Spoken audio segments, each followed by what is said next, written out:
This is the Khmer Times News. My name is Paolo Bornini, and these are your headlines. Sihanoukville's woes are to be addressed. A doctor faces jail for organ harvesting scam, and a woman leaps to her death pursued by ghosts. But first, our headline story, and it is all about Sihanoukville, a town that oh so often is in the press. And if I was to ask you what your impression of this coastal town is, your response may well be rather tepid, or even wander into negative territory. And that would be understandable, as Sihanoukville has the habit of generating some eye-catching headlines, what with all the online gambling, human trafficking, as well as more than its fair share of shootings, violent crime, and major drug busts. But over the past year, there has been a very concerted effort to rehabilitate Sihanoukville's reputation, and now the PM himself has launched a raft of measures to revitalise this coastal city. And at the very heart of this campaign is an effort to complete the construction of nearly 400 unfinished buildings. And that is going to take a truckload of money. Well, several truckloads of money, as it is estimated that over $1 billion is needed to complete these ghost buildings that currently blight the skyline. Now, what the PM has recognised is he will need to offer some very big incentives to get investors to part with their hard-earned money to solve the issue of these abandoned buildings that blight the skyline. The PM has said investors will receive a series of benefits, such as exemption from income tax, as well as a lower tax for another 3 years, as well as a further exemption from VAT, 5 years of tax-free on real estate leases, exemption as well of all property tax, and a promised speedy service for all certificates and licenses that may be needed. Now, if all that is not enough, there will be help to resolve any legal issues as to ownership. Now, all this, I believe, can be boiled down rather concisely into one single sentence. Just get the damn things built, and we will do all we can to help you. And that is exactly what is needed to breathe life into these abandoned building projects. But it is not just the neglected buildings the PM wants sorted out. He wants crime to be dealt with, especially the menace of illegal drugs and the crimes related to it. He wants Sihanoukville's image revitalised. Sihanoukville, after all, was once a welcoming coastal town that many spoke of fondly. And with these changes, it is again hoped to be a place which deserves a reputation as a peaceful seaside town. On this week's bumper crime desk, a hit-and-run driver robs his victim. A woman plagued by ghosts tragically kills herself. And how bad can noodles be? Well, in fact, they can be deadly.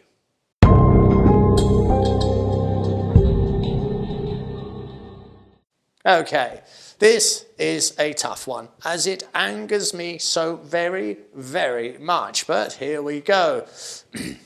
It would appear that a man driving a Lexus was involved in a road traffic accident when he hit a woman on a motorcycle. And I am very pleased to say his next act was one of decency, for he stopped his car and he took the lady to hospital. Hurrah, I hear you cry, but hold on, as what happened next stretches the limits of credulity.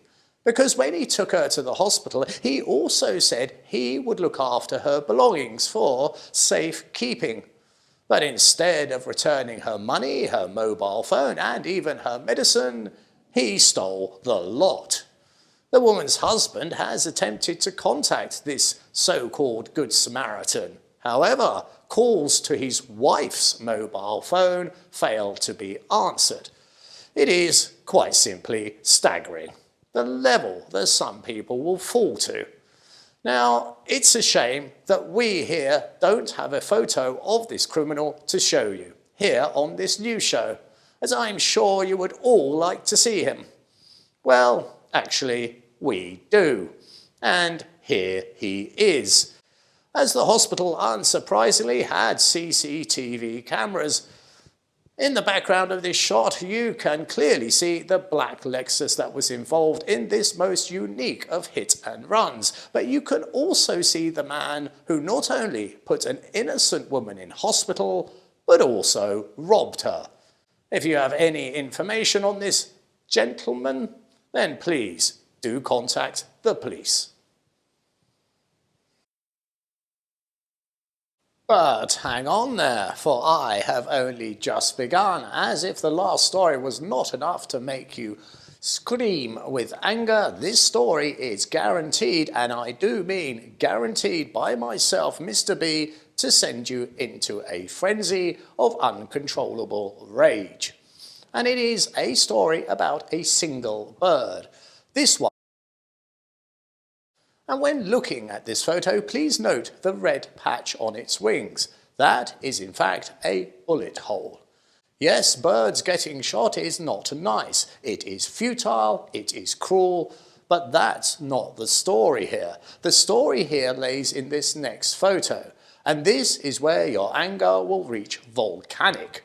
As this beautiful bird, a compliment to nature and to serenity, was blasted to death by a man in his car.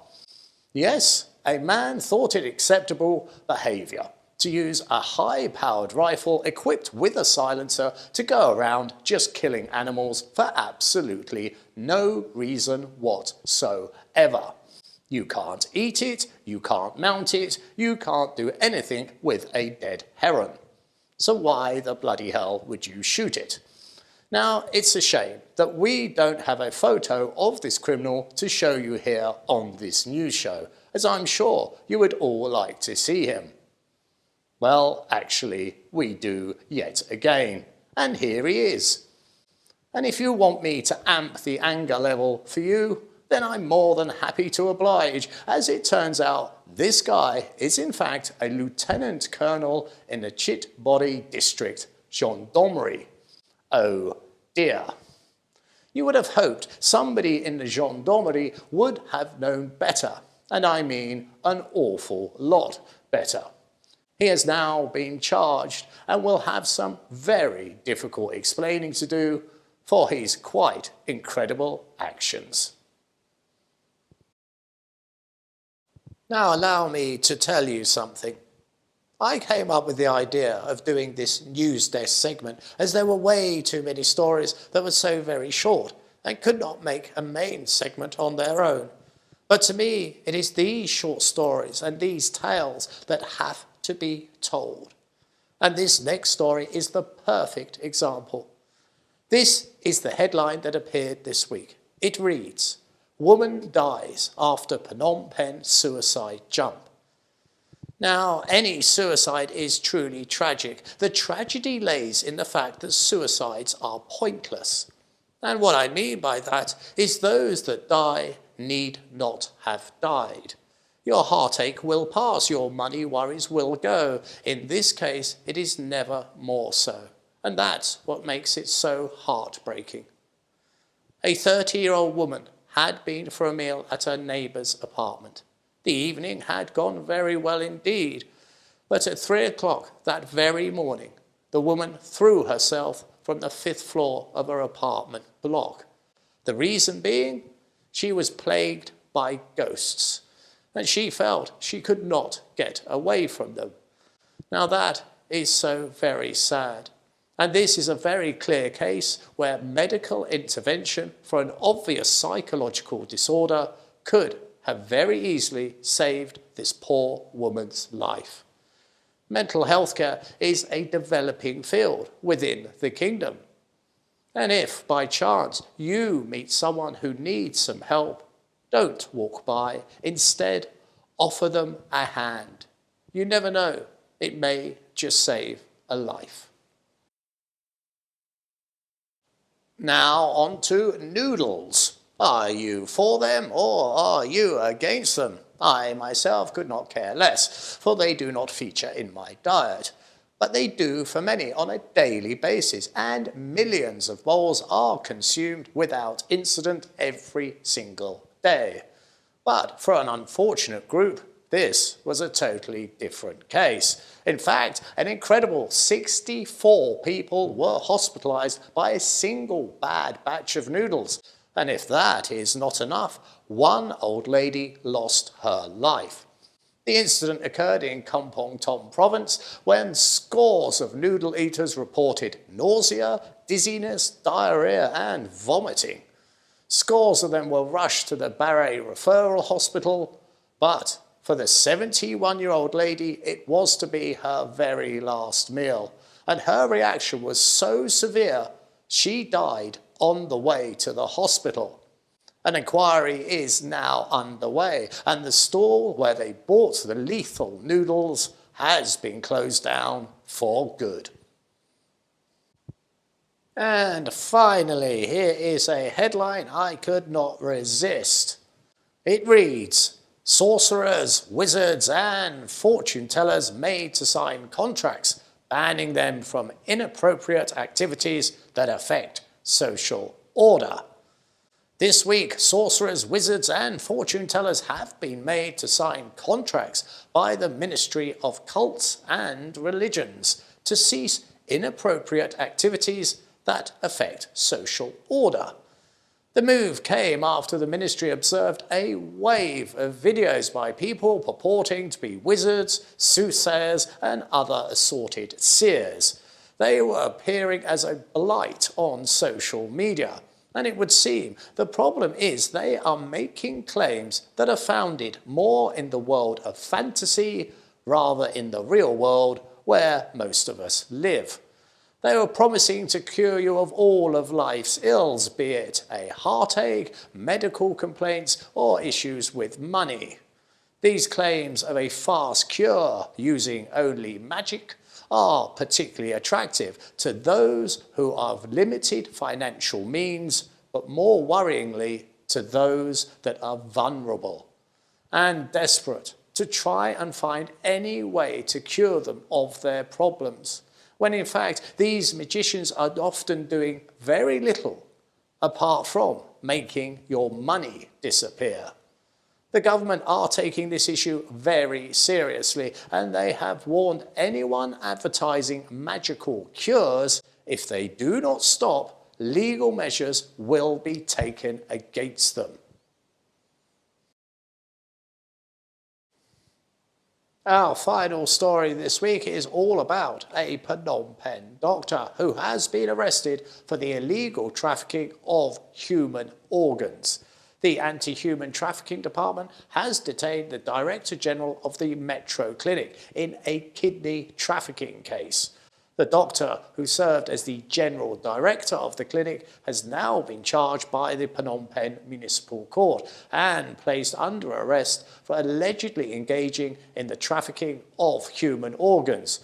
But it's not just that he's up for.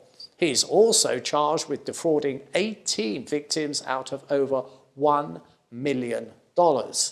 And if he's found guilty, he faces 7 to 15 years in prison. The case itself was launched when several victims complained that the Metro Clinic was involved with organ trafficking, as well as other fraudulent business practices.